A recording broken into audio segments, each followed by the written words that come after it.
9 तारखेच्या रात्रीमध्ये आम्हाला उदगीर ग्रामीण पोलिसांना गुप्त बातमी मिळाली होती की काही इसम जे आहेत ते बिदर रोडच्या माऊली हॉटेलच्या आसपासमध्ये दबा धरून बसलेले आहेत आणि ते दरोडा टाकण्याच्या तयारीमध्ये आहेत.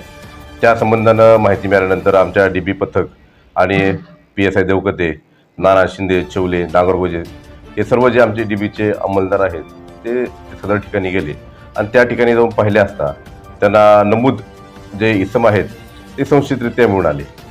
पोलिसांनी त्यांची झडती घेतली असता त्या एक कार स्कॉर्पिओ 6666 ही ब्लॅक कलरची स्कॉर्पिओ आणि दुसरी I-20 कार आहे, त्या कारची झडती घेतली असता त्यामध्ये इतर 2 इसम जे पळून गेले आणि बाकीचे 4 मात्र पोलिसांनी आमच्या ताब्यात घेतलेलं आहे.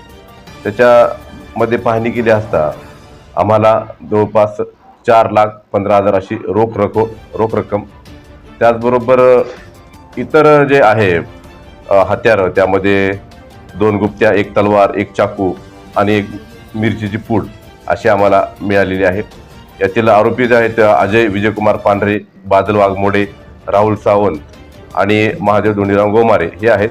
तर इतर 2 आरोपी हे फरार आहेत, त्याचा शोध घेत आहोत. दरोड्याची पूर्वतयारी त्याप्रमाणे आम्ही हा गुन्हा दाखल केलेला आहे. पोलीस स्टेशनला उदगीर ग्रामीण पोलीस स्टेशनला 17/25 BNS 310-4 यानुसार गुन्हा दाखल करण्यात आला आहे. तपास चालू आहे. सदर गुन्ह्याचा तपास PSI बिसे हे करत आहेत.